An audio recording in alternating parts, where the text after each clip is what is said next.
오늘 본문 말씀은 마태복음 28장입니다. 마태복음 28장은 부활에 관한 말씀입니다. 그래서 먼저 본문 말씀부터 같이 좀 많으니까 제가 읽도록 하겠습니다. 그래서 눈으로 따라 읽으시면 되겠습니다. 마태복음 28장입니다. 안식일이 다하여 가고 안식 후 첫날이 되려는 미명에 막달라 마리아와 다른 마리아가 무덤을 보려고 왔더니 큰 지진이 나며 주의 천사가 하늘로서 내려와 돌을 굴려내고 그 위에 앉았는데 그 형상이 번개 같고 또 옷은 눈같이 희거늘 수직하던 자들이 저를 무서워하여 떨며 죽은 사람과 같이 되었더라. 천사가 여자들에게 일러 가로되 너희는 무서워 말라. 십자가에 못 박히신 예수는 너희가 찾는 줄을 내가 아노라. 그가 여기 계시지 않고 그는 그의 말씀하시는 대로 살아나셨느니라. 와서 그의 누우셨던 곳을 보라.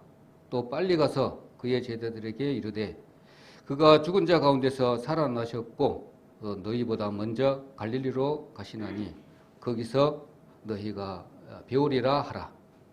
보라 내가 너희에게 일렀느니라 하거늘 그 여자들이 무서움과 큰 기쁨으로 무덤을 빨리 떠나 제자들에게 알게 하려고 다름질할세 예수께서 저희를 만나 가라사대 평안하뇨 하시거늘 여자들이 나아가 그 발을 붙잡고 경배하니 이에 예수께서 가라사대 무서워 말라.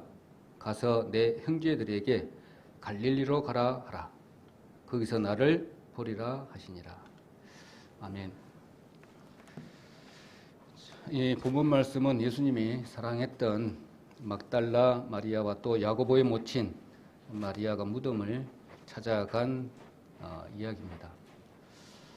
자, 마태복음 평소에 많이 부활에 관련된 말씀을 많이 들었지만 지금 제가 이렇게 단계별로 정리를 하고 있는 과정에 있습니다. 맨 처음에는 예수님의 그 논란에 대해서 말씀을 드렸고 그 이후에는 역사적인 예수님에 대해서 말씀을 드렸고 그 이후에 예수님의 신성에 대해서 그 다음에 인성에 대해서 오늘은 예수님의 부활에 대해서 이렇게 말씀을 드리는데 부활하면 제가 이렇게 공부를 이렇게 해보니까 논란들이 좀 많이 뒤에 있어요.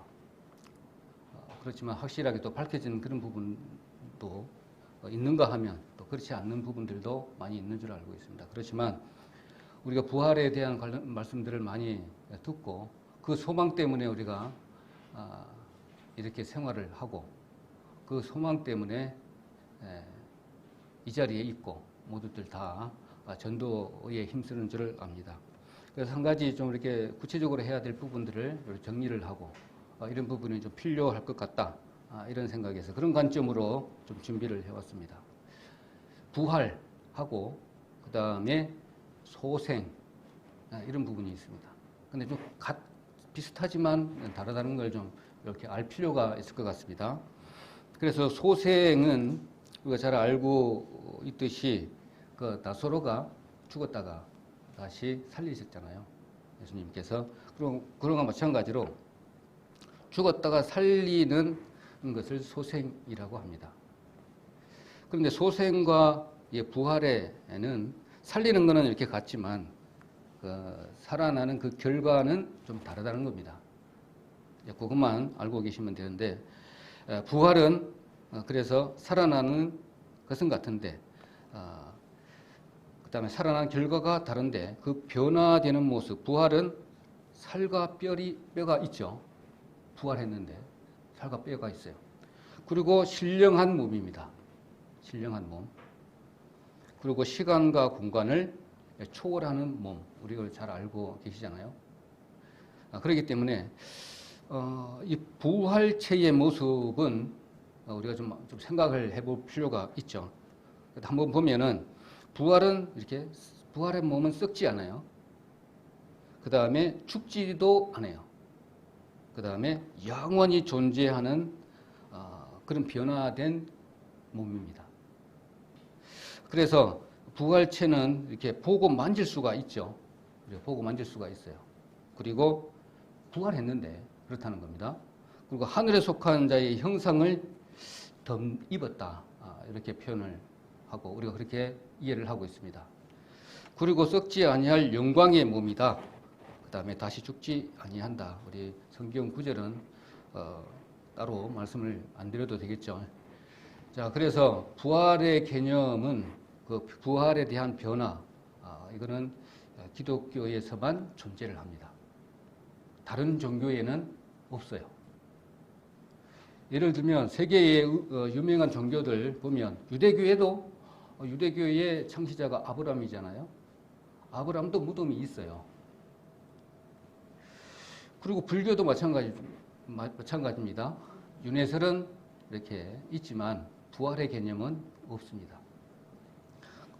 그리고 특히나 우리 불교 창시자 부처 좀 자세하게 좀 들어간다면 사카문이라고 하는데 우리는 석가모니라고 그러잖아요. 우리나라 말로. 그렇지만 영어로 보면 사키야 또 그 다음에 사키야 무니 이래가지고 윤회사상을 이야기를 하고 있습니다.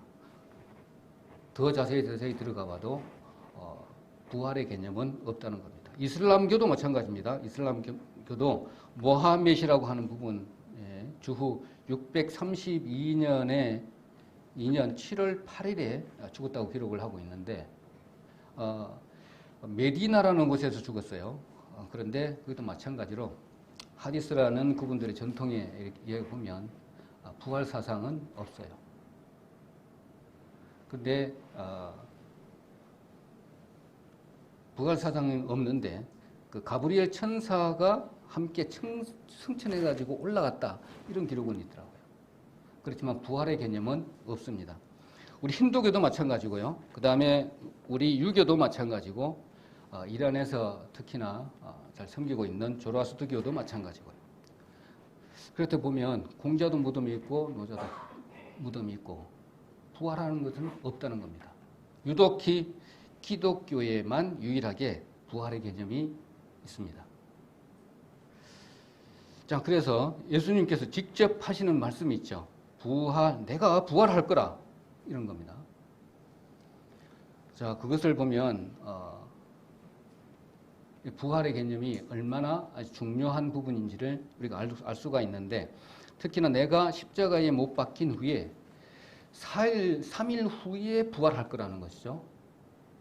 어떻게 감히 이런 말을 할 수가 있을까요? 어느 종교에 이렇게 담대하게 외칠 수가 있나 보면 이런 부분은 어느 종교에 찾아봐도 없다는 겁니다. 그래서 내가 부활을 할 것이다 라고 말씀하셨던 예수님의 내용을 보면 성경에도 보면 여러 군데 세보지는 않았지만 20번 정도의 이상으로 이렇게 부활할 말씀을 했는데 구약에서도 마찬가지죠. 선지자들에게 계속 말씀을 하고 있습니다. 또 아브라함이에게 하나의 예표로 이삭을 모리아 산에다가 번제로 드리라 했을 때 그 모습이 곧 부활의 개념하고 같은 부분이죠. 그럼 나중에는 다윗에게도 마찬가지입니다. 시편 16편에도 이렇게 부활에 관련된 말씀을 하셨고 그 다음에 세 번째로는 나중에는 예수님께서도 말씀하시는 겁니다. 구약에 요나의 표적밖에 보일 것이 없다라고 하면서 또 부활에 관련된 말씀을 하셨습니다. 우리 잘 알고 있는 부분이니까 간단하게 이렇게 짚고만 넘어가겠습니다. 그리고 마지막에 네 번째로는 실제로 제자에게 주변 사람들에게 내가 죽었다가 살아날 것이라고 이렇게 말씀을 한 부분이 있습니다. 질서적으로 이야기를 바로 이 얘기를 한 내용이죠. 자, 그래서 이분은 떳떳하게 내가 죽었다가 3일 만에 살아난다는 겁니다. 예수님께서 그렇게 말씀을 하신 겁니다. 본인이 직접 말씀하신 구절 몇 가지만 이렇게 말씀을 해드릴게요. 마태복음 16장 21절 직접 예수님께서 내가 부활하겠다라고 말씀하신 구절입니다. 이렇게 불러드릴 테니까 나중 기록해뒀다가 보시면 되겠습니다. 마태복음 16장 21절, 마태복음 17장 9절, 그 다음에 마태복음 17장 22절로 23절, 그 다음에 마태복음입니다. 20장 18절로 19절,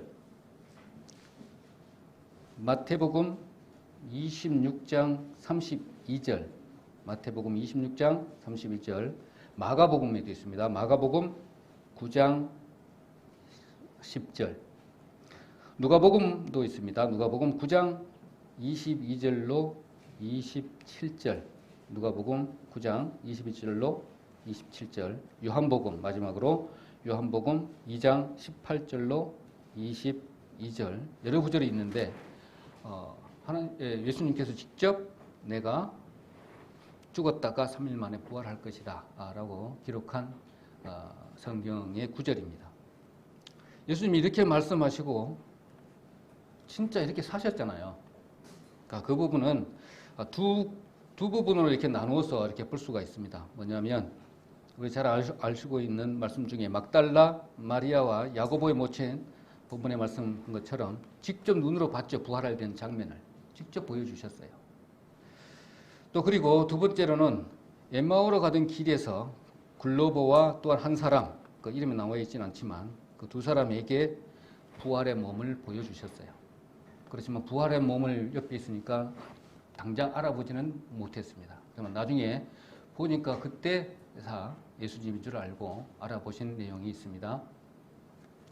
자, 그렇게 대화하는 장면도 우리가 볼 수가 있고요. 그 다음에 그러고 보면 그러고 난 다음에 제자들에게 딱 이렇게 나타나서 여자들에게 나타나서 너희에게 평강이 있을지어다, 그렇게 말씀을 하셨잖아요. 평강이 있을지어다. 이게 이 부분에 좀 이렇게 초점이 이렇게 좀 가더라고요. 마음이 가는 부분이 뭐냐면 제자들에게 이분들이 가서 이야기하는 도중에 예수님이 이렇게 11 제자에게 탁 나타났잖아요. 그동안에 3년 동안 예수님을 따라다녔는데 예수님이 십자가에서 돌아가셔버린 거예요. 얼마나 낙심되었겠습니까?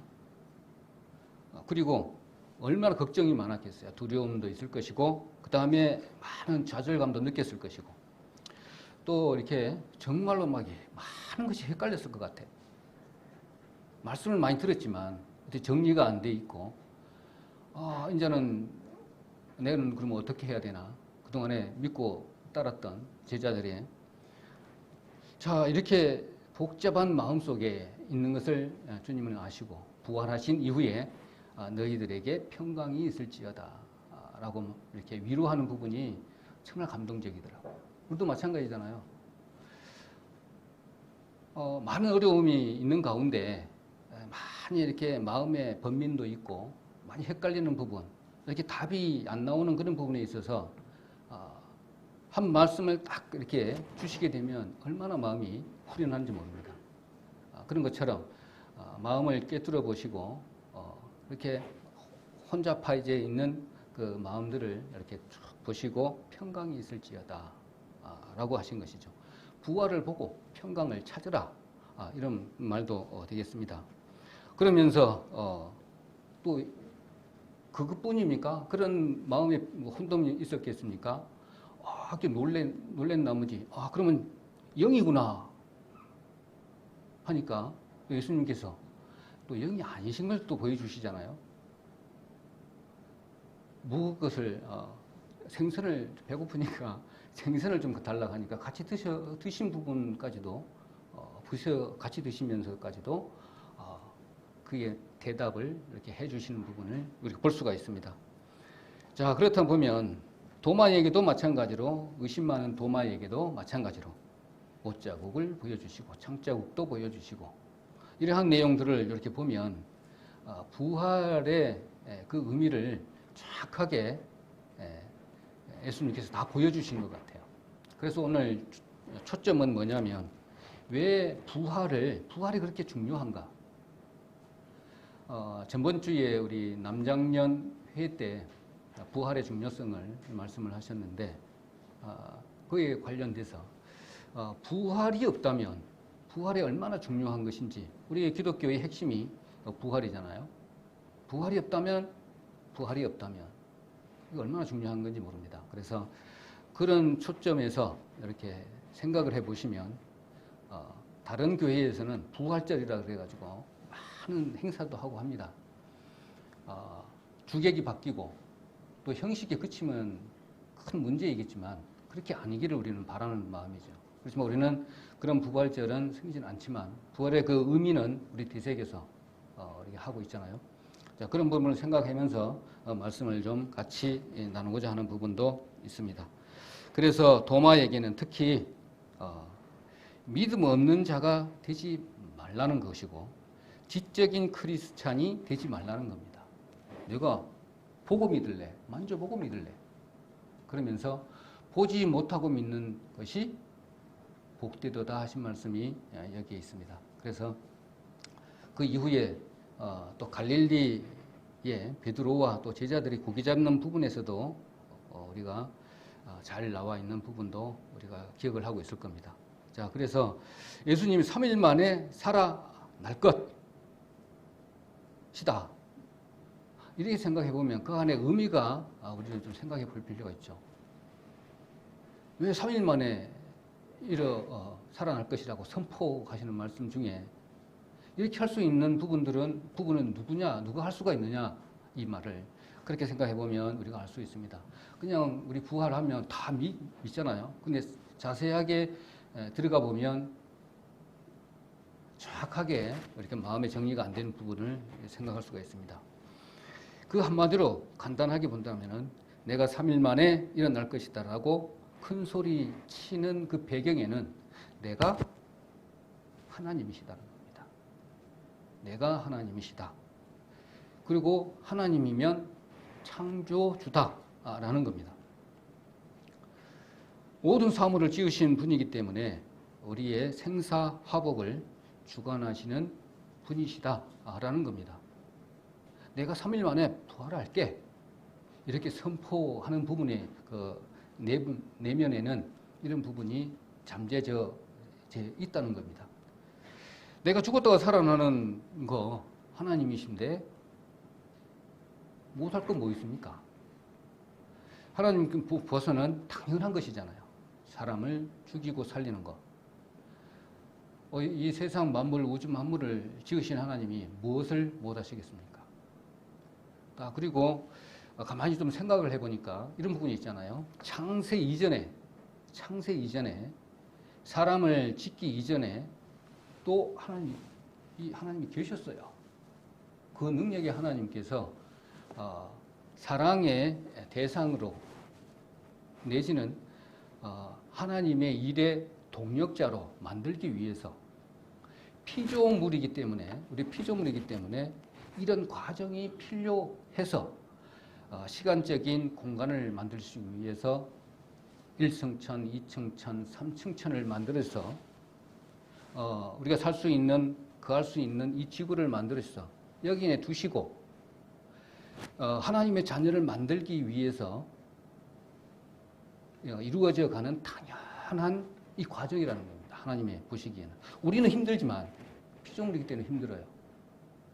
하나님께서 만드시기 위한 계획에 합당한 모습으로 만들기 위해서는 이러한 모든 부분들이 필요했다는 겁니다. 부활도 필요한 것이고요. 그 가운데 부활이 기독교에서는 제일 중요하기 때문에 이런 부활을 직접 이 세상에 오셔서 부활의 모습까지 다 보여주신 것이죠. 그래서 부활의 모습, 내가 3일 만에 죽었다가 다시 살아난다. 이거 큰 소리를 칠 수 있는 부분의 내면에는 내가 하나님이시다. 창조주이시다. 너희들의 생사화복을 주관하는 분이다. 알라. 이겁니다. 그래서 먼저 하나님이시다라는 것은 우리가 잘 알고 있듯이 영어로는 갓이지만 그 갓의 히브리어 말로는 엘로힘이잖아요. 엘로힘은 영어로 크리에이터입니다. 창조주라는 것이잖아요. 그래서 창조주시기 때문에 이런 부분들은 너무나 죽이고 살리고 하는 것은 그냥 아무것도 아니다. 하나님 편에서는. 그러한 능력이 있으신 분이시다. 라는 것이고 피조물에 있어서는 대단한 것이잖아요. 하나님 저희들을 이렇게 지으셨군요. 이렇게 우리가 감사하고 이렇게 경배드리고 예배드릴 수 있는 대상이 될 수가 있는 겁니다. 그래서 하나님께서 보시기에 부활해야 되는 여러 가지 또 이유가 있을 거 아닙니까? 왜 부활을 해야 될까요? 이 부분들도 한번 정리해 볼 필요가 있습니다. 그래서 구약의 선지자들에게 내가 너희들을 사랑한다 라고 약속하셨어요. 사랑하려면 하나님의 의까지 드러나야만이 하나님이 부활을 해야만이 사랑의 완성이 되는 거잖아요. 그렇기 때문에 어쩔 수 없이 약속하셨기 때문에 부활을 하셔야 돼요. 그 다음에 두 번째는 부활의 첫 열매라는 개념이 우리가 있잖아요. 부활의 첫 열매를 이렇게 해야 되기 때문에 부활하셔야 돼요. 우리가 잘 아는 부활의 개념은 로마서 6장 한번 찾아보겠습니다. 로마서 6장 3절로 5절 이 부분은 좀 짚고 넘어갈 필요가 있습니다. 로마서 6장 우리가 잘 알고 계시는 말씀이지만 다시 한 번 더 3절로 5절 제가 읽도록 하겠습니다. 무릇 그리스도 예수와 합하여 로마서 6장 3절입니다. 세례를 받은 우리는 그의 죽으심과 합하여 세례받은 줄을 알지 못하느냐.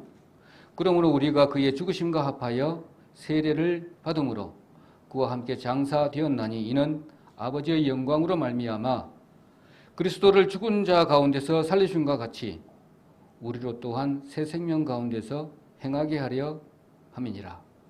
만일 우리가 그의 죽으심을 본받아 연합한 자가 되었으면 또한 그의 부활을 본받아 연합한 자가 되리라. 이렇게 말씀을 이렇게 하셨는데 우리 개념은 이거 다 알고는 있지만 여기에서 누차 이거 반복된 강조한 말씀이지만 예수님의 연합되었다는 그 사상하고 세례라는 부분하고 같은 개념이라는 겁니다. 자, 그래서 세례는 우리 물속에 들어가는 거잖아요.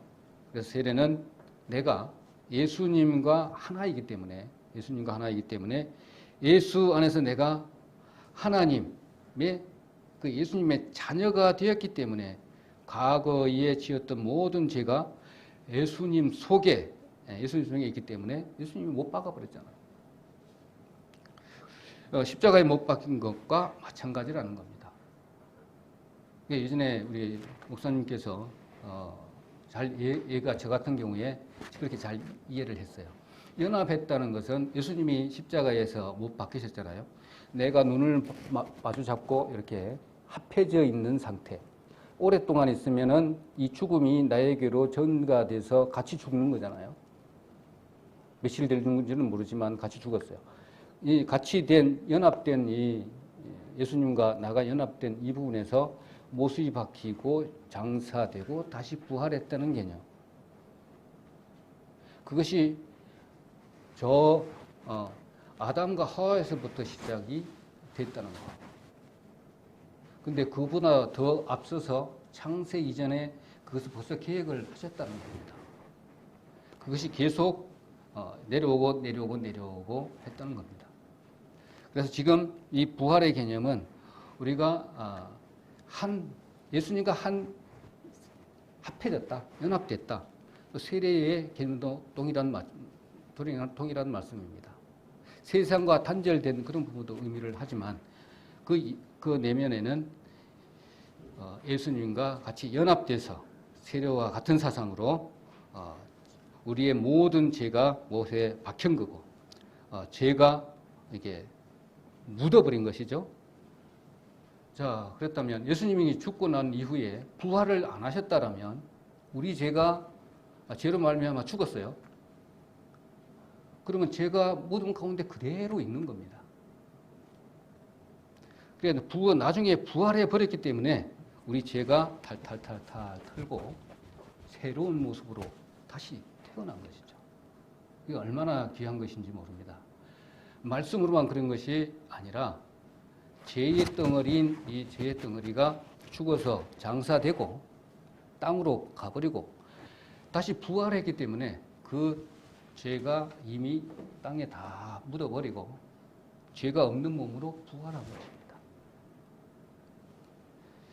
자, 그래서 바울이 새롭게 되었다는 표현을 이렇게 말합니다. 나는 날마다 죽노라. 고린도전서 15장 31절에 나는 매일 나의 죄가 십자가에 못 박혀지고 그 다음에 부활의 능력 때문에 내 죄가 깨끗해진다. 새롭게 되어진다. 그렇기 때문에 매일매일 나는 죽노라 라고 말씀하신 겁니다. 그래서 부활의 이 개념은 다른 어떤 것보다도 중요한 개념이 아닌가 그렇게 생각이 들어집니다. 구약의 홍해 사건도 마찬가지죠. 부활의 개념을 잘 설명하는 부분이 우리의 홍해 사건입니다. 그리고 매일매일 부활의 능력을 이렇게 부활의 능력을 지금 우리 성도님들 부활의 능력을 매일매일 임하고 있는 거예요. 부활의 능력이 우리 안에 있어서 이 능력을 발휘하니까 오늘도 이렇게 영적으로 살 수가 있는 것입니다. 부활이 없다면 우리 소망도 없고 성령이 우리에게 임하지 않았을 것 아닙니까? 성령을 선물로 주셨기 때문에 성령을 선물을 받지 않았기 때문에 그런 능력이 우리에게는 없어요.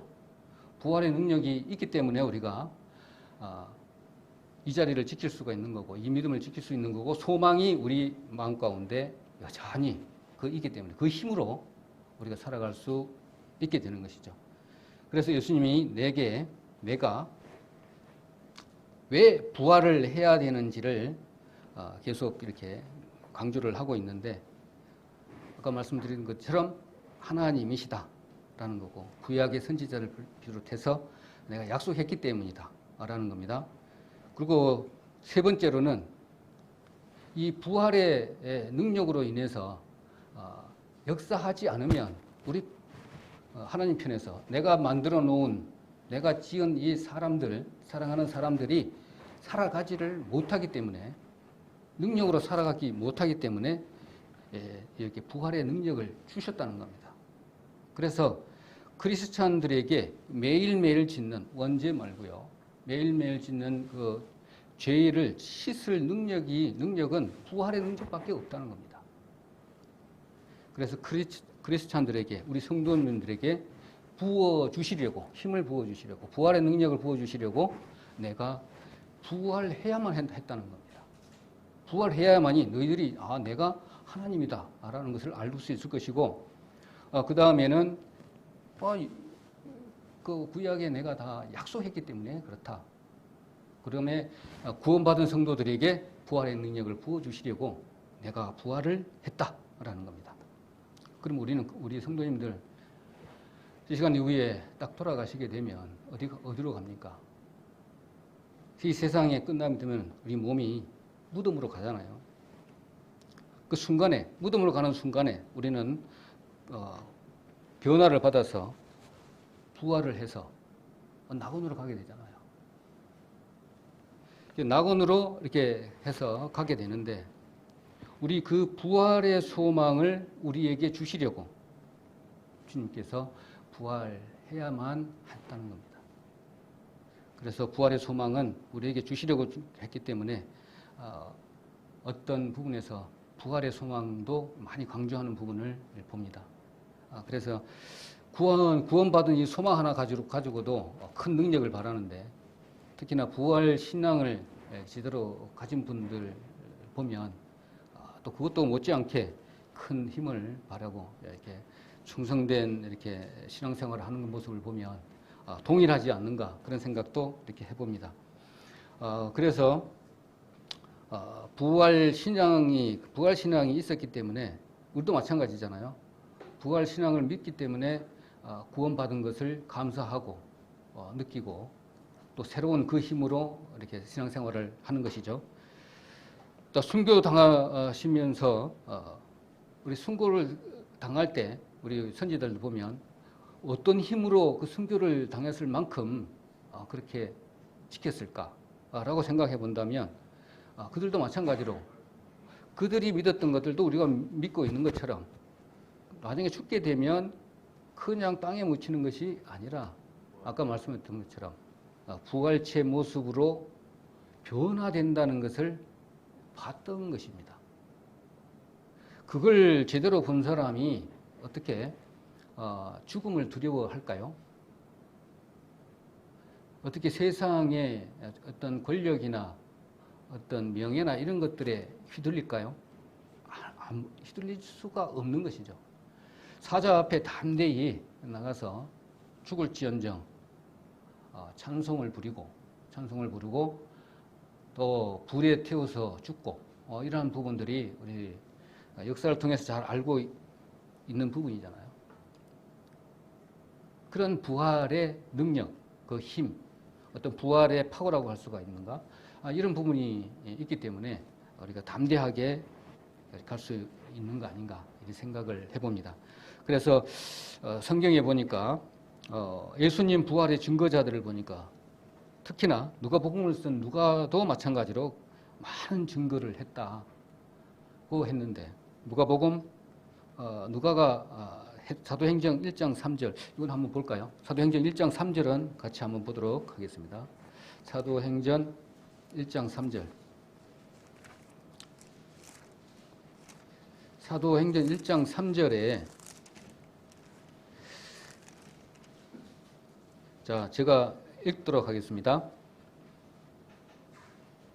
해 받으신 후에 또한 저희에게 확실한 많은 증거로 친히 사심을 나타내사 40일 동안 저희에게 보이시며 하나님 나라의 일을 말씀하시니라 이렇게 말씀을 했는데 여기 보니까 확실한 많은 증거예요. 그냥 증거가 아니고 확실한 많은 증거라고 했더라고요.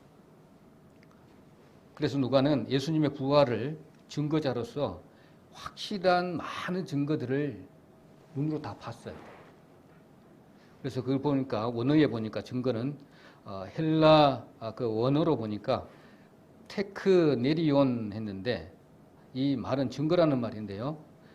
사인 이렇게 사인을 줘야 되고요. 그 다음에 어떤 표시, 부활의 표시, 부활의 사인, 어떤 기호 이런 것들을 실제적으로 보여줄 때 쓰는 그런 말입니다. 그러니까 우리나라는 이렇게 번역을 제대로 잘 해놓은 것 같아요. 뭐냐면 확실한 많은 증거를 주었다는 것이죠. 부활이 없다 하지 말아라 이겁니다. 부활이 없다 하지 말아라. 확실한 증거는. 그래서 두 번째로는 사도들에게도 많이 부활의 증거를 많이 났다는 부분입니다. 누가에게도 많이 보여줬고요. 그 다음에 12제자 사도들에게도 많이 증거를 보여주셨습니다.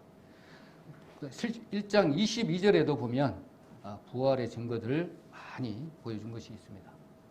특히 제자들을 이렇게 뽑을 때 누가 한 사람이 빠졌잖아요. 누가 빠졌습니까? 제자 중에 한 사람이 도마가 한 사람이 빠지고 난 뒤에 마띠아를 뽑을 때에 조건이 있었어요. 뭘 조건이 있었냐면 예수님의 부활과 예수님의 죽음과 예수님의 부활을 전하는 자라고 되어 있어요. 그래서 우리는 죽으심과 부활을 정말로 전해야 되는 그런 부분이 있습니다. 그래서 성경에 보면 계속 죽음과 부활을 강조를 합니다. 마태복음 16장 한번 보겠습니다. 마태복음 16장. 지금 말씀을 보고자 하는 것은 또 다시 말해요. 똑같은 내용을 세 번씩이나 반복해서 말합니다. 죽음과 부활에 대해서. 마태복음 16장 21절 마태복음 16장 21절. 마태복음 16장 21절. 이때로부터 예수 그리스도께서 자기가 예루살렘에 올라가 장로들과 대제사장들과 서기관들에게 많은 고난을 받고 죽임을 당하고 제3일에 일어나야 할 것을 제자들에게 비로소 가르치시니라. 이렇게 말씀을 하고 있습니다. 28절까지 쭉 내용이 또 이어지는데 다 읽을 수는 없고 21장부터 28절까지 내용입니다. 그 다음에 넘겨서 17장 22절로 23절 22절로 23절에 보시면 마찬가지입니다. 갈릴리에 모일 때에 예수께서 제자들에게 이르시되 인자가 장차 사람들의 손에 넘기워 죽임을 당하고 제3일에 일어나라 하시니라. 제자들이 심히 근심하더라. 이렇게 기록을 하고 있는데 계속 말씀을 하고 있습니다. 죽음과 부활에 대한 말씀으로. 그 다음에 다시 한 번 더 한 가지 더 보시게 되면 20장 17절 한번 보겠습니다. 바로 뒤로 넘겨서 20장 17절에 보면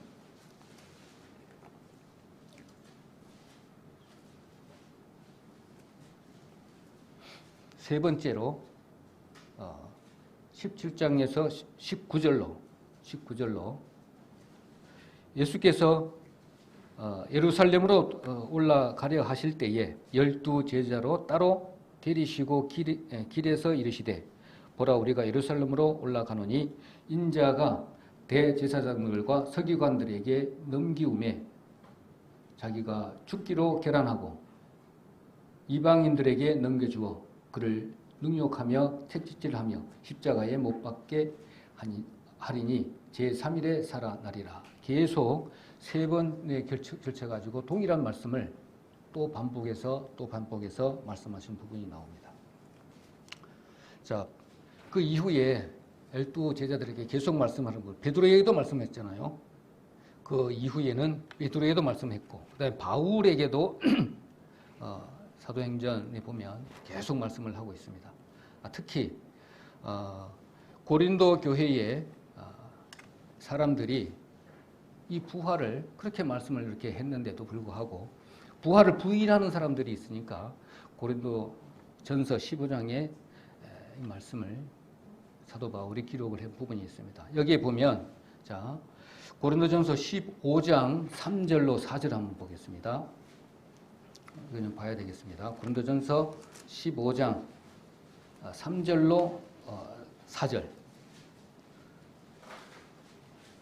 3절로 4절 내가 받은 것을 먼저 너희에게 전하였노니 이는 성경대로 그리스도께서 우리 죄를 위하여 죽으시고 장사 지낸 바 되었다가 성경대로 사흘 만에 다시 살아나사 이렇게 말씀을 하고 있는데 성경대로 여기서 예수님이 세 가지 하신 것이 있죠. 우리를 위하여 죽으셨고 그 다음에 장사되셨고 그 다음에 성경대로 사흘 만에 다시 살아나셨다는 겁니다. 언제인지 모르겠는데 성경에서 부활 사건이 우리 성경에 몇 번이나 나올까요? 그때 한번 질문을 했는데 목사님께서 싹 나열해 주셨어요. 제가 보니까 한 9번이더라고요. 9번.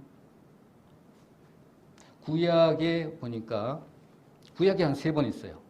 왜냐하면 사렙다 가부 엘리야 선지자가 부활한 부분이 있습니다. 사르밧 가부의 아들을 살리셨고 그 다음에 수넴 여인 있죠. 엘리사가 수넴 여인의 아들을 살리는 부분. 그 다음에 세 번째로 엘리사의 뼈에 닿은 시체가 있었죠. 뼈에 닿아가지고 부활한 사건. 이 3건이 나오더라고요. 그 다음에 복음서에서는 가부의 아들이 나인성 아시죠? 거기서 있었고 야이로의 딸 회당장 야이로의 딸을 살리셨고 그 다음에 부자와 거지 나사로를 부활했고 그 다음에 예수님이 부활한 사건 이렇게 되고 사도행전에 여제자 다비다, 도루가, 그러니까 베드로가 도루가를 살린 것, 그 다음에 바울이 청년 유도고를 살린 것, 이렇게 보니까 한 9번이 부활 사건을 기록하고 있더라고요. 인터넷에 이렇게 딱 치면 부활 사건 하면 쫙 뜨잖아요. 그거 참고해 주시면 될 거예요. 그런데 여기 살리는 부분은 살려 놓았지만은 결국에는 죽어요. 이 세상에서 가장 큰 일이라고 한다면 사람을 살리는 일일 겁니다. 그래서 우리 복음은 살리는 일입니다. 그래서 맨 처음에 복음은 창세전부터 복음은 하나님께서 있었어요. 그것이 예수님께로 와가지고 그 다음에 예수님께서 나에게 온 겁니다.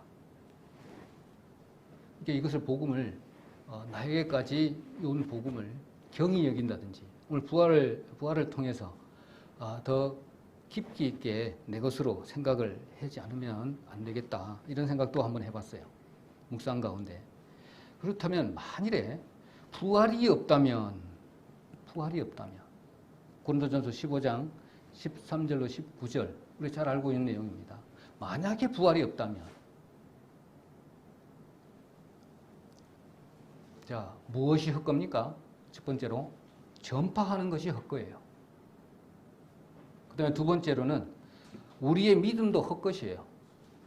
부활이 없다면. 그 다음에 세 번째로는 우리의 증거하는 것도 다 헛거예요.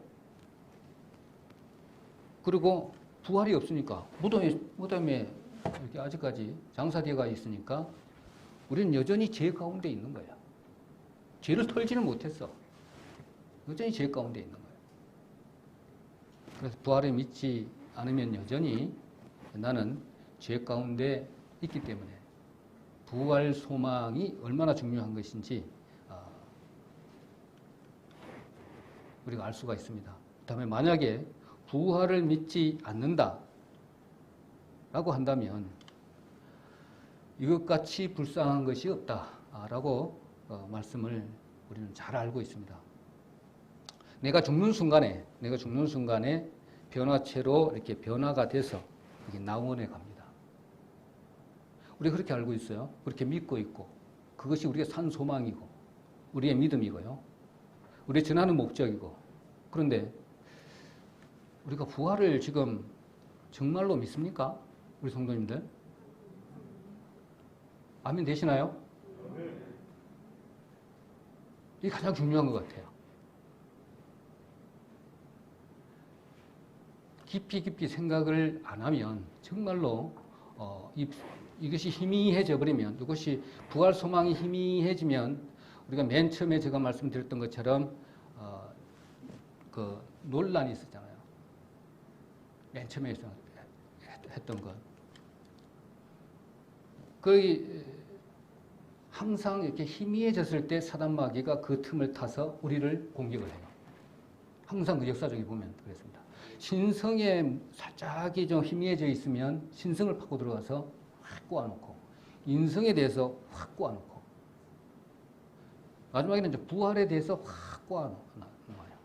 그러면 혹하는 사람들을 핵 돌아가죠. 완전히 휘둘립니다. 그걸 누가 만드셨어요?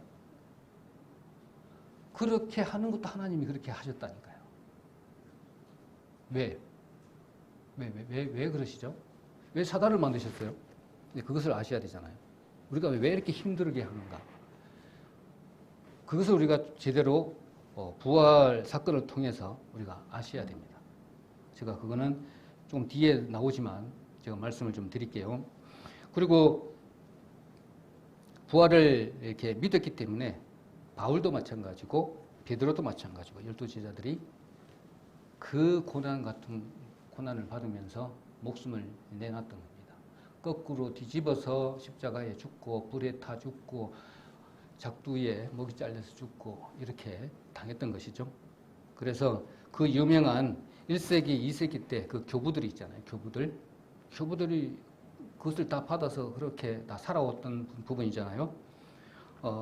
좀 좀 알아볼 필요는 있을 것 같아요. 교부들이라 그러면 초기 교회에 종교상의 교리나 신학을 수립하는 지도자나 그 저술가를 말합니다. 교부들.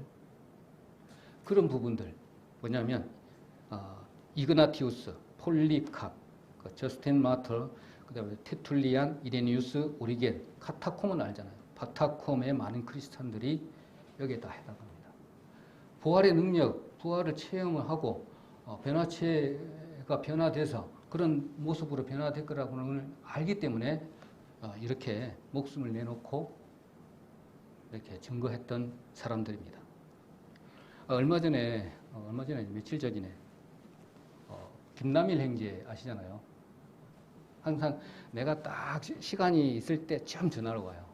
제가 항상 교제를 많이 합니다. 내가 한 번 하면 그 형제 한 5번 정도 전화를 하는 것 같아. 그래서 이제 요 부활에 관한 사람을 가지고 했는데 지금 어떻게 질문하냐면 저한테 이러더라고. 그래서 많이 힘드시죠? 이러더라고요. 당연히 힘들죠. 당연히 힘든 거 아닙니까? 여러 가지로.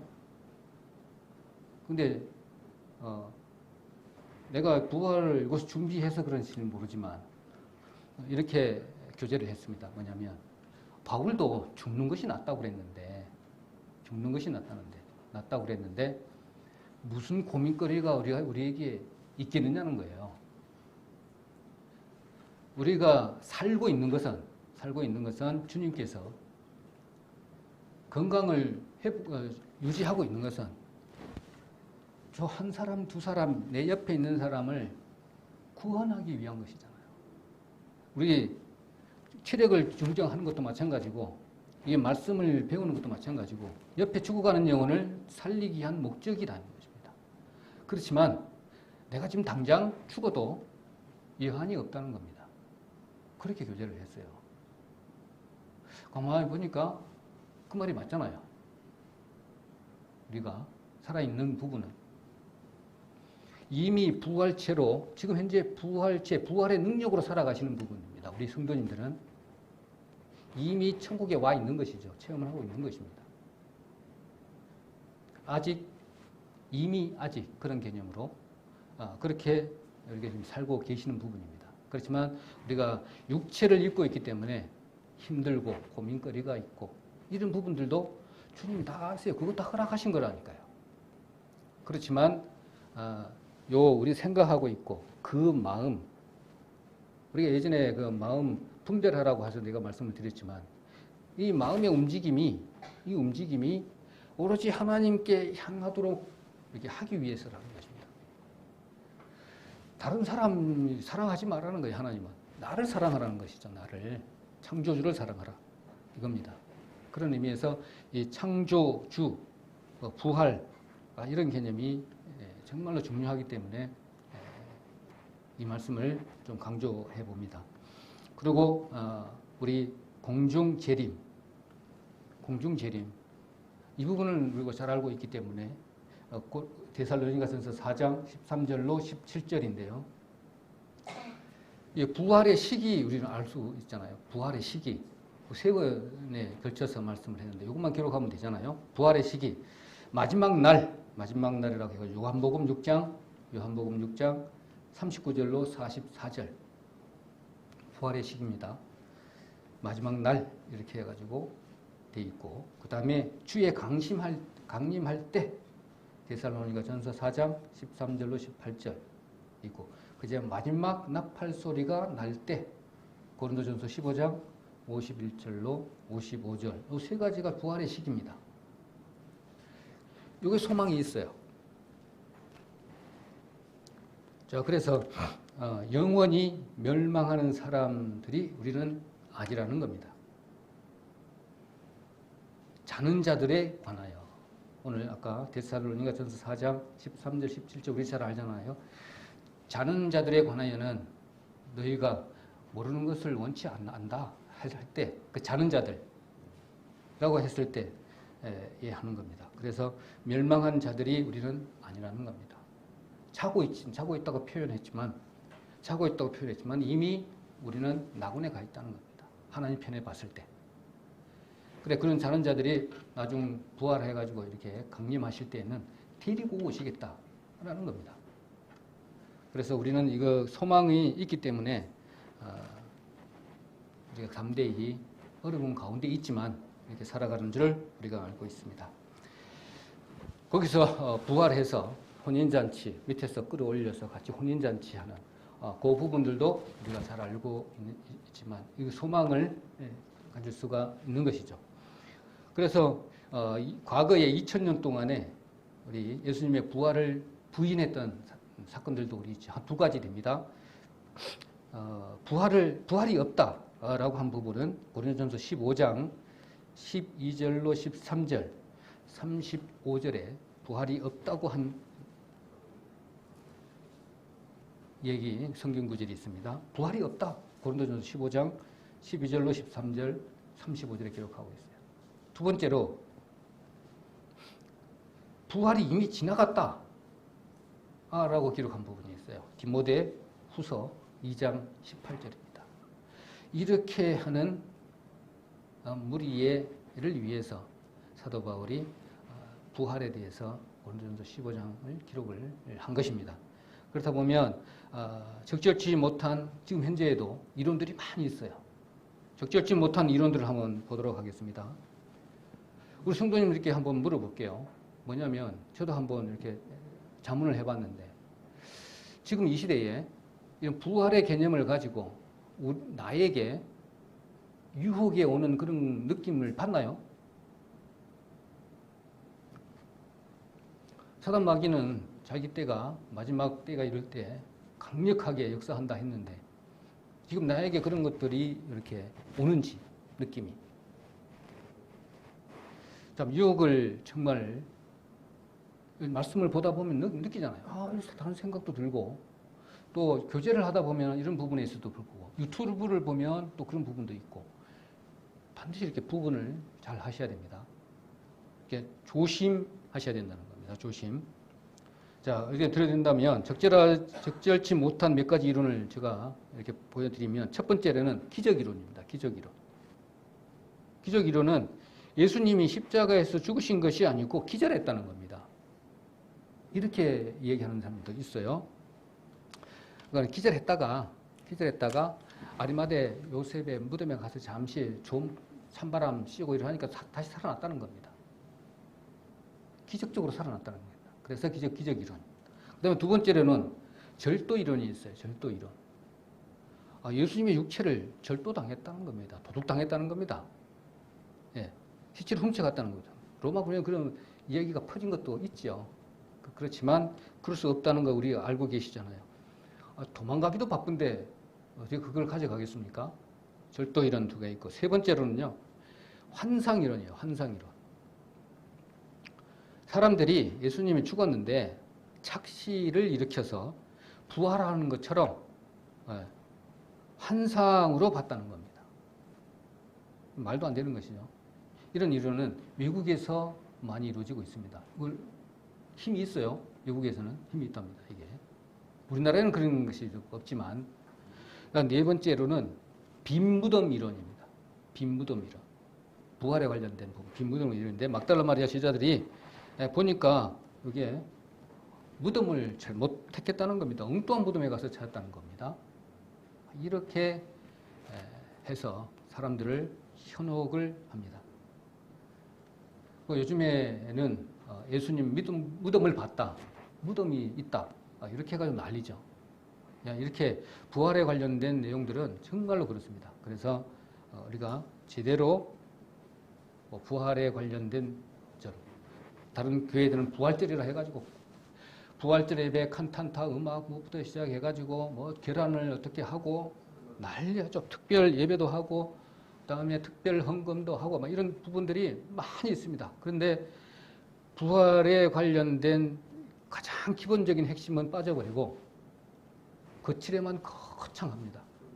이런 부분들을 우리는 볼 수 있는 눈이 있어야 되겠다 이런 생각을 합니다. 그래서 아까 다시 좀 말씀을 좀 정리를 하면은 부활의 세 가지 부분 다시 한번 정리를 해보면 첫째로는 부활은 예수님이 하나님이시다라는 겁니다. 두 번째로는 두 번째 부활은 우리의 삶을 매일매일 부활시키는 분이다 라는 겁니다. 이 부활시키는 매일매일 이렇게 부활의 능력을 주시지 않으면 우리가 살아갈 수가 없습니다. 이것이고요. 세 번째로는 우리가 죽으면 부활해서 낙원에 간다는 겁니다. 부활이 없다면 이런 부분이 다 없는 것이죠. 자, 그래서 우리는 이것을 선물로 받았기 때문에 깊이 이렇게 묵상하지 않으면 바로 우리는 세상에서 이렇게 건져냈기 때문에 세상으로 바로 가죠. 뭐 쓸 새 없습니다. 소금이 바다에서 이렇게 건져서 났지만 소금을 만나면 그냥 없어져 버리잖아요. 그와 마찬가지로 우리도 똑같습니다. 잠시 동안 부활의 어떤 이렇게 묵상도 안 하고 말씀도 안 먹고 세상에 조금 젖어 있고 이렇게 했다면 금방 돌아가 버립니다. 다시 회복해 오려면 정말 힘들어요. 자, 그래서 부활의 능력을 힘입지 않고서는 우리가 살아갈 수 없는 이런 부분. 너희들이 창조자를 기억을 해. 너희들 능력으로는 살아갈 수 없어. 나를 사랑해. 나는 너를 이만큼 사랑한다. 하나님의 메시지입니다. 자, 그렇게 보시면 그 부활의 의미가 없어지면 우리가 느슨하게 생활한다라면 사단 마귀가 미혹이 온다 그랬잖아요. 그래서 혼돈케 만들고 이스라엘 역사를 보면 그렇잖아요. 잘못 살다가 우상석에다가 메시지 주시잖아요. 또 혼나고 또 회개하고 또 회복해주고 또 반복을 이렇게 했듯이 저희도 마찬가지잖아요. 우리가 좀 강력하게 성령의 능력이 부활의 능력이 있을 때는 힘있게 살다가 그렇지 못하면 반복하죠. 이거 똑같습니다. 그래서 이런 하나님께서 이런 방법을 쓰신 것은 역기능적 교육 방법을 쓰셨다는 겁니다. 우리가 피조물이기 때문에 어쩔 수 없는 방법이라는 겁니다. 그래서 에레미야가 3장 33절에 본심이 아니라는 겁니다. 하나님께서 너희를 고생하고 힘들게 하는 것이 내 본심이 아니다. 너희들은 피조물이기 때문에 어쩔 수 없는 이런 과정이 필요한 것이다. 이게 사랑의 방법입니다. 이 말이죠. 그래서 유혹들이 영이 와서 성도들이나 교회들에게 이렇게 형식적인 어떤 부활의 의미를 부여해서 빠지도록 만드니까 거기에서 우리가 미혹되지 않도록 노력을 해야 되겠죠. 이런 부분이 생각나네요. 왜냐하면 하나님이 이런 방법으로 테스트를 우리 하세요. 테스트를 해가지고 나중에는 잘 생활하는 방법대로 상급을 주시잖아요. 상급을 주실 겁니다. 한 고울, 두 고울, 세 고울 이렇게 주실 때과 마찬가지로 우리 자매하고 결혼하기 이전에 연애 시절 때 나를 테스트를 하더라고요. 어떻게 테스트를 하냐면 한여는 마찬가지잖아요. 똑같은 방법은 뭐 좀 다르겠지만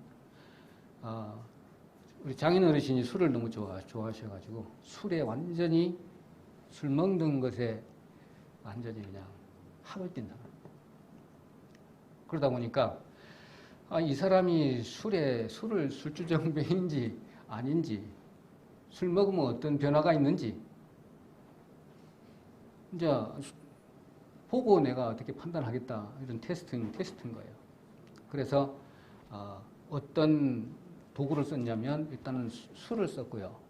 술을 4개치로 썼고 그 다음에 젊은 총각들의 직원들을 사용을 했어요. 장소는 어느 헛반지 하여튼 맥주집인 것 같은데 조그만한 집. 거기서 1차를 이제 식사를 하고 난 이후에 그리 다 가자는 거예요. 친하게 지냈어요. 그러면서 자기들끼리 이제 짠 거예요. 정용호를 술을 많이 먹여가지고 보내버리자는 거예요. 나중에 알고 보니까 그렇게 됐더라고요. 그래서 3대1이에요. 3대1. 자매까지 합하면 4대1이네. 4대1로 이제 술을 저녁 먹고 맥주집에 가서 이제 결혼하기 전이니까 마시고 주고받거니 했는데 나는 생생하고 있는데 나머지 세 사람들은 떨어진 거예요. 그러고 나서 그 다음날 나는 출근했고 몇 사람은 출근도 못하고 막 이렇게 돼버린 거예요. 그래서 정명훈은 술꾼이다. 이렇게 낙인이 딱 찍혀버린 거예요. 네. 우리 아버지도 계시지만 원래는 술꾼이셨습니다. 우리 할아버지는 더 했고요. 거의 대병을 갖다 놓고 이렇게 하셨던 우리 술집안이라서 저도 좀 조금 물려받은 것 같습니다. 그런 부분이 있는데 이 테스트를 하시더라고요. 나의 사람에 대해서 내가 같이 살 사람에게 테스트 하듯이 하나님도 동일하게 이런 방법을 쓰시는 것이죠. 역기능적 교육 방법으로 사단을 만들어서 거기에 유혹하게 만들고 그런 환경을 제한된 환경을 허락하시고 이런 과정을 통해야만이 그 영원한 세상, 저 세상 하나님과 동역자로의 영원한 세상을 살 그 나라에 같이 살 수가 있다는 것입니다. 차원이 다른. 그래서 이 교육은 그냥 교육받는 것이 아니라 제대로 받아야 됩니다. 세상 우리가 목숨이 있는 데까지. 그래서 하늘에 우리 상급 보화를 쌓아놓은 것처럼 상급을 계속 이렇게 쌓아놔야만이 우리가 그 상급에 맞는 상급을 탈 수가 있겠죠. 그게 정확하게 표현은 안 했지만 한 고을, 두 고을 이렇게 표현했고 창세기 이전에 다스리라는 그런 부분에 있어서도 엄청난 부분, 그러니까 저주받은 이후, 그러니까 우리에게 모든 복을 다 빼앗아 버린 그 순간에 우리 시간이 시작된 거예요. 교육 시간이 시작된 거예요. 그 시간 동안에 우리가 교육을 잘 받아서 다시 회복되잖아요. 1000년 동안에. 여기에 누렸던 것을 다시 회복해서 그 다음에는 천년이 끝나면 영원한 세상을 가는 겁니다. 그냥 공짜가 없어요. 하나님께서는 이걸 분명히 보여주시고 여기에서 상급을 주시고 그 다음에 영원한 세상에서 누릴 수 있도록 이렇게 하는 계획입니다. 그 계획 안에 오늘 우리가 이 세상에서 살고 있는 것입니다. 그래서 줌 아웃해서 줌 인해서 오늘 부활을 공부하고 있는데 부활의 능력을 우리 삶 가운데 적용을 시켜서 매일매일 삶에 있어서 부활의 능력의 그 체험으로 이기는 하루하루가 되어야 되지 않는가 그런 생각이 들어집니다. 그래서 좀 이렇게 정리를 해본다면 부활에 어떻게 그럼 우리가 살아야 될까? 부활절 의미 내지는 오늘 부활에 관련된 말씀을 하고 있는데 창조자이고 하나님이시고 생사화복을 주관하시는 알파와 오메가이시기 때문에 그런 마음을 먼저 묵상의 대상을 두셔야 되고 두 번째로는 예수님과 나아가 이렇게 연합되었다. 세례의 의미다. 연합된 의미다. 그래서 예수님이 죽음이 내 죽음이고 예수님 부활이 내 부활이라는 겁니다. 그래서 예수님이 부활했기 때문에 그 부활의 능력을 내게 주셨어요. 그래서 그 능력을 발휘해라는 겁니다. 그래서 매일매일 부활하라는 겁니다. 우리 보고 매일매일 부활해라. 그런데 우리가 성결되어져 가는 과정에서 참 그렇잖아요. 열등 생기는 과정에서 우리 느끼는 부분이 부활의 능력을 이렇게 입으면 매일매일 경험을 하게 되면 죄의식도 없어지고요. 그 다음에 열등감도 없어지는 건 맞죠. 부러울 게 없어. 그 다음에 그 능력이 내게 오면 좌절감도 없어집니다. 그러고 난 이후에는 소망도 없었는데 갑자기 소망도 생기게 돼요.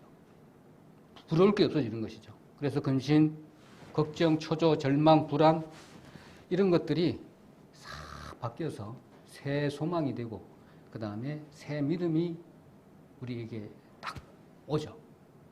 그리고 우리 구원받을 때, 맨 처음 구원받을 때 그런 걸 많이 느끼시잖아요.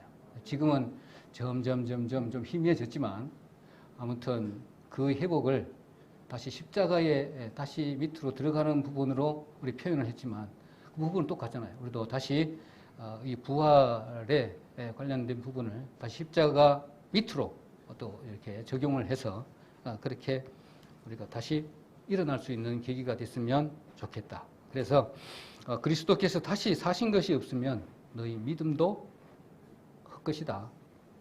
여전히 죄 가운데 있을 것이다. 라는 부분이 고린도전서 15장 17절에 이렇게 말씀을 하신 부분이 정말 맞잖아요. 매일매일입니다. 그래서 예수님의 부활은 새롭게 만들어주는, 우리를 새롭게 만들어주는 능력이라는 것을 새삼 또 공부해 보면서 생각하게 됩니다. 그래서 이 부활은 우리의 선물이라는 겁니다. 하나님께 주시는 선물. 그래서 우리가 죽음을 두려워할 것은 아니다 라는 겁니다. 믿음이 강성해지고 오늘 말씀처럼 그 부활의 능력이 내한테 오면 죽음도 이길 수 있잖아요. 그런 능력이 되어집니다. 그 다음에 마지막으로는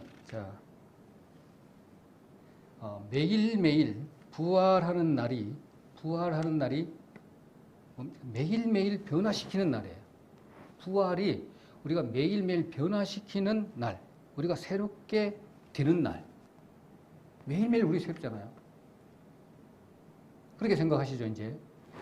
눈 딱 뜨면 이제는요, 옛 것은 싹 지나갔어요. 이스라엘 그 시간 개념은 현재는 없잖아요. 과거고 미래예요. 현재가 없어요. 그러니까 현재 되자마자 바로 과거잖아요. 현재 되자마자 바로 과거예요.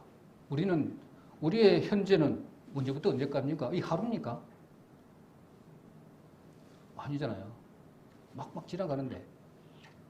하나님께서 이 시간을 주시고 1승천, 2승천, 3승천 지구를 이렇게 태양계를 돌리시는 이 부분들은 우리를 거하기 위해서 거주의 한계를 정한 이 부분에 한정을 주시기 위해서 정하신 것이잖아요. 그래서 우리가 이렇게 생각을 해 본다면 매일매일이 우리 삶이 부활의 삶이다라는 것입니다. 그래서 정리하면 예수님이 하나님이시고 새롭게 되는 경험을 우리 매일 느껴야 되는 것이고 죽음 이후에는 우리는 낙원에 간다라는 겁니다. 그래서 예수님의 부활을 하셔야만 되었고 부활의 첫 열매라는 겁니다. 그러면 부활의 첫 열매가 예수님이면 우리는 그 두 번째 열매가 되어야 된다는 겁니다. 이해 가시죠? 지금까지 전도집회 기간에서도 말씀을 드렸고 목사님께서 설교 시간에 말씀을 드린 부분을 좀 정리를 했습니다. 그 가운데 여러 가지 부분들이 좀 부족하지만 그 부분들은 다음에 이렇게 다시 교제의 시간으로 하면 되겠습니다.